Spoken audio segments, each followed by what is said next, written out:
বিসিবিতে board meeting হবে সেটাই খুব স্বাভাবিক, তবে এর আগে কখনো এমন ঘটেছে যে বিসিবির বোর্ড মিটিংয়ে চেয়ার সংখ্যা ফাঁকা? খুব সম্ভবত উত্তর না হওয়ার কথা।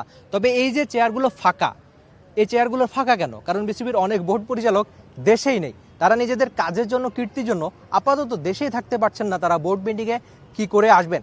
এই ফাঁকা চেয়ারগুলোতে কে বসবেন, কিংবা নতুন কোনো পরিচালক আসবেন কিনা, সেটাই আদতে এবারের বোর্ড মিটিংয়ের সবচেয়ে বড় একটা চ্যালেঞ্জ।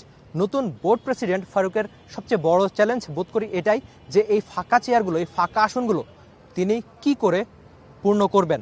কিংবা তিনি তো এর আগে ক্যাপ্টেন কিংবা জাতীয় দলের সাবেক ক্রিকেটার হিসেবে, কিংবা 2 দফায় যে তিনি ছিলেন, সে সময় দারুণ সফলই ছিলেন। তবে ক্রিকেট প্রশাসক হিসাবে এবার তার একটু বাড়তি চ্যালেঞ্জ, সঙ্গে তার চ্যালেঞ্জের কমতি নেই। কেন বলছি? ওই যে ফাঁকা এই আসনগুলো পূর্ণ করা, আর বিপিএলের ভবিষ্যৎ, কিংবা স্টেডিয়ামগুলো, কিংবা যে স্টেডিয়ামগুলো আদৌ হবে কিনা, যেটা কিনা সাবেক প্রধানমন্ত্রীর নামে ছিল, সে স্টেডিয়ামগুলো হবে কিনা সেটা একটা বড় প্রশ্নের মুখে।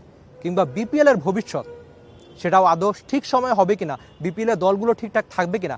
আদতে এমন একটা বোর্ড মিটিংয়ের চ্যালেঞ্জের যেন একটুও কমতি নেই নতুন বোর্ড প্রেসিডেন্ট কিংবা পরিচালকদের কাছে।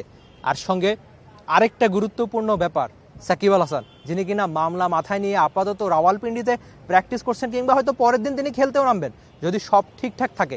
প্রথম টেস্টটা তো বাংলাদেশ দারুণভাবে নিজেদের ইতিহাসের অন্যতম সেরা জয়, পাকিস্তানের মাটিতে হারানো।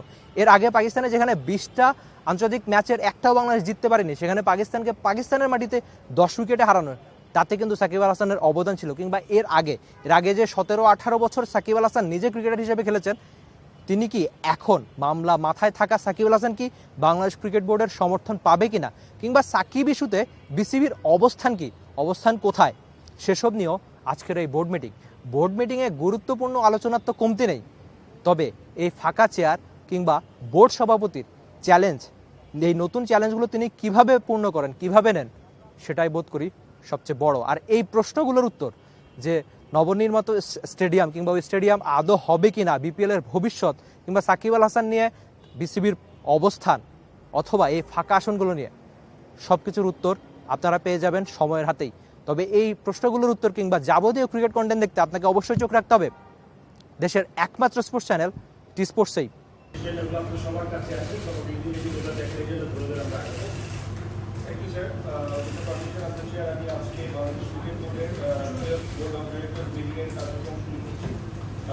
আমরা আমাদের কাছে যে জকি পেপারটা আমরা দিয়েছি, এর মধ্যেই আমাদের এজেন্ডাগুলো আছে। আমরা এজেন্ডা ওয়াইজ যাবো। আমাদের প্রথম যে এজেন্ডা আছে সেটা হচ্ছে